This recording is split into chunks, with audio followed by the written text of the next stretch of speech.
Hello, fellow weirdos, and welcome to the first episode of What the English. This podcast is for intermediate English learners who want to listen to interesting, thought-provoking, and sometimes weird content spoken in clear and natural English. Do you want to speak better English? To speak better English, you need to listen to English. A lot of English. If you can listen while reading the English, even better. That's why I'll always provide the transcript to the What the English podcast episodes. In case you're wondering, I speak a little slower in these episodes than I do in real life, but not so slow you want to die. Okay, let's do this. So, who am I? Well, my name is Jareen, and I'm a British citizen and a Canadian citizen. I'm from Wales, a small country in the UK with a very strong culture. There are some weird and wonderful things about Wales that I can't wait to share with you in future episodes. After university in the UK, I moved to Japan, where I taught English for 3 years. I was there when the 2011 earthquake happened, right in the epicenter, actually, but that's a story for another day. I met my Canadian husband in Japan, and we decided to live in his home city, Vancouver, on the west coast of Canada. I became a Canadian citizen in 2018, and I've been living in Canada now for 8 years. We have a son and a dog, and we live in the north of the city, which is full of huge trees and has stunning ski mountains. Vancouver is a beautiful city to live in, but it's expensive. It's actually one of the most expensive cities in the world. I'm going to cover topics I find intriguing in this podcast, and I hope you find them intriguing too. If you ever want me to talk about a subject, please feel free to let me know at hiwhattheenglish@gmail.com. That's hiwhattheenglish@gmail.com. So, I hope you enjoy this first episode of What the English. It's about the holiday celebrated on this day, October 31st, my favorite holiday, Halloween.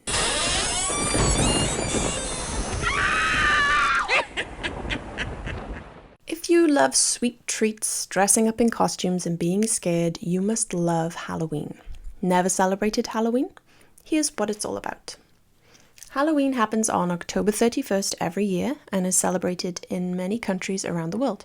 The United States, Canada, the UK, Japan, Mexico, and more. Different countries celebrate in different ways, and some countries, like the US and Canada, are more serious about traditions like pumpkin carving, dressing up in costumes, trick-or-treating, and decorating homes. But why is it celebrated? Halloween started as a New Year celebration by the Celtic people. These people, also known as Celts, lived in what we now call Ireland, Scotland, Wales, the country I come from, and parts of England and France. The Celts also believed that on the night of October 31st, the wall between the world of the living and the world of the dead was thin, so spirits could walk through and were all around us. Maybe that's a new word for you, spirit. It means ghost or person who has died. If spirits exist, then it makes sense that there would be good spirits and bad spirits, just like there are good and bad people in the world. The Celts didn't want to meet any bad spirits on the night of Halloween, as you can understand, so they carved scary faces in vegetables like turnips and dressed up in creepy costumes so the bad spirits would be scared away. Nowadays, we carve scary or silly faces in pumpkins, called jack-o'-lanterns, and put candles inside. It's messy, but good fun. You can save and bake the pumpkin seeds too. They're really good for you. Children went door to door in costumes, performing for food and drinks during the Celtic New Year celebration. It was called mumming then, but now we call it trick-or-treating, and it's the highlight of Halloween for lots of excited kids. The tradition of dressing up is still popular today, even with adults. The Celtic people would try to look scary on Halloween, and that's still popular now, but many people also like to dress up as something funny or sexy. Go to any big Halloween party and you will for sure bump into a sexy cat or bunny or a shirtless Tarzan.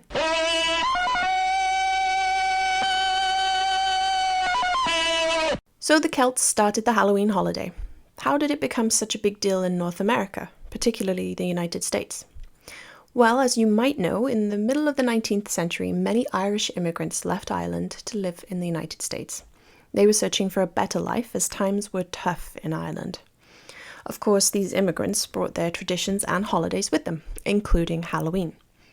The holiday is now more popular in the States than any other country. Americans take Halloween very seriously. Now, I've never been to the US at Halloween, but I have celebrated Halloween in 3 countries, the UK, Canada, and Japan. Here are the big differences in how these countries celebrate.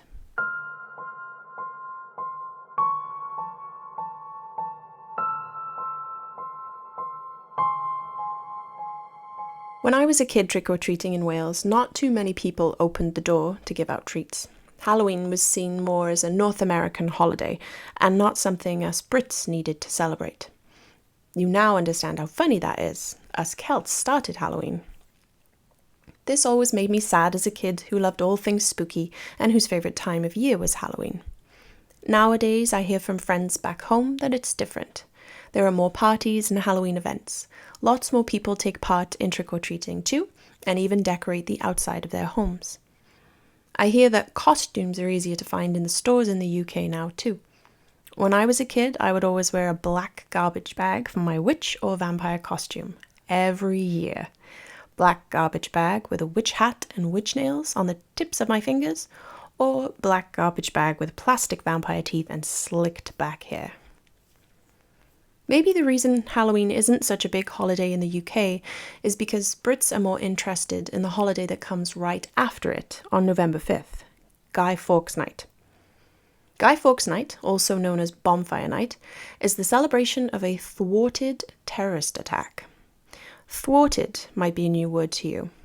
When something is thwarted, it means it was stopped. It didn't actually happen. Guy Fawkes and his buddies tried to blow up the Houses of Parliament in London, but their plan was thwarted. This was the 1600s, so the punishment for plotting to blow up Parliament was medieval. He was to be hanged, drawn, and quartered. Can you figure out what that means? Hanged by the neck, dragged by a horse, and cut into 4 pieces. Yeah, pretty gross. Luckily for Fawkes, he died during step 1 as his neck broke while he was hanged. Lucky guy. In the UK, we celebrate this thwarted attack by setting off fireworks and burning huge bonfires. Many people still create a guy out of old stuffed clothes and then throw him on the fire to cheers from the crowd. Lovely. So Halloween in the UK isn't such a huge deal. But what about in Japan?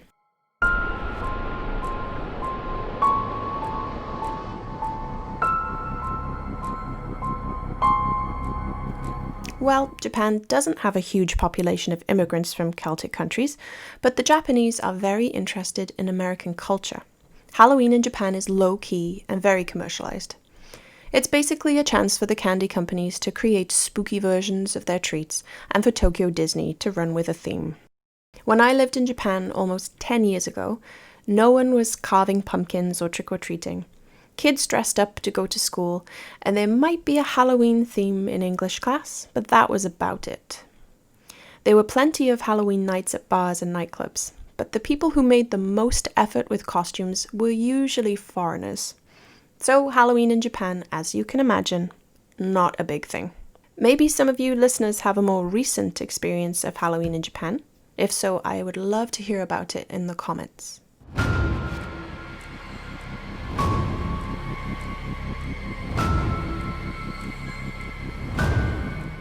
Now to Canada, where I've lived for the past 8 years and where Halloween is a big deal. Canadians love Halloween. There are lots of planned events for kids and adults. Pumpkin patches with corn mazes, a kind of labyrinth in a cornfield, haunted houses, costume parties, haunted tours, trick-or-treating. You can even take kids trick-or-treating at malls and shopping centres, and people in the stores give out candy. If you go to a costume party for Halloween here in Canada, you can expect everyone to be dressed up and in the Halloween spirit. There's that word spirit again. When used this way though, in the spirit, It means that someone is really enthusiastic about something. They're really involved.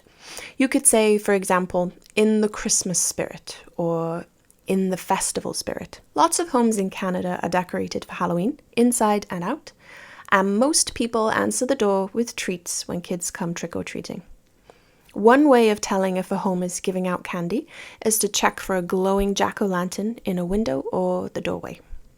Some people even leave bowls of candy outside for kids to help themselves. Perhaps my favourite thing about Halloween in Canada, though, is the haunted houses. A haunted house is a house that has been decorated with one thing in mind: scaring the people who enter. There are rooms filled with creepy and sometimes disturbing scenes. Some decorations jump out at you, some decorations aren't decorations at all. There are usually actors in haunted houses waiting to jump out and chase you.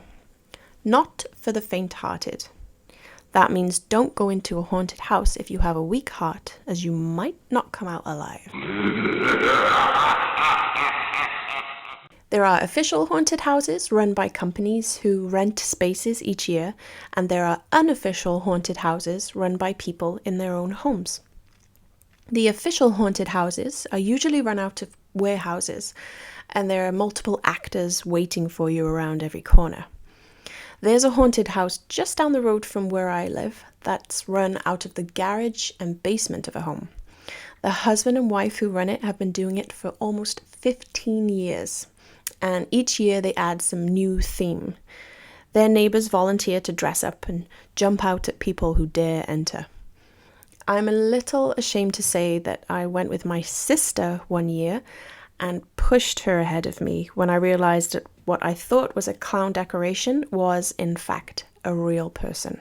Though I've never been to the States at Halloween, I hear that they take haunted houses very seriously down there. There's even a haunted house in the state of Tennessee that requires anyone who wants to go in to sign a 40-page contract to enter.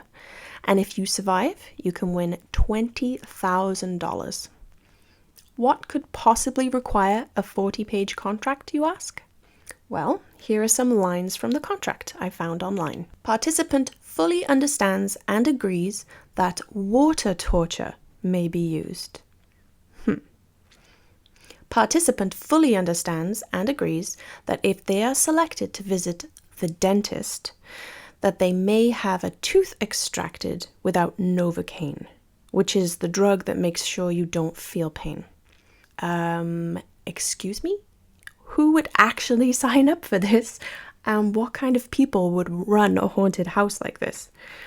I'm all for getting scared, but this seems like an excuse by some sick people to hurt people and get away with it. After all, you sign your life away before entering this house. I'll add a link in the description if you want to read over the rest of the contract. It's disturbing. The house is called the McCamey Manor, and my advice is to stay away, unless you want some free dental work.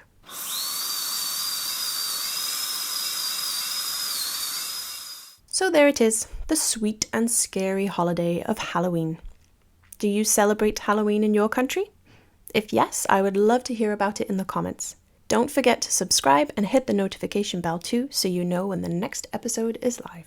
Thank you for listening, and see you next episode.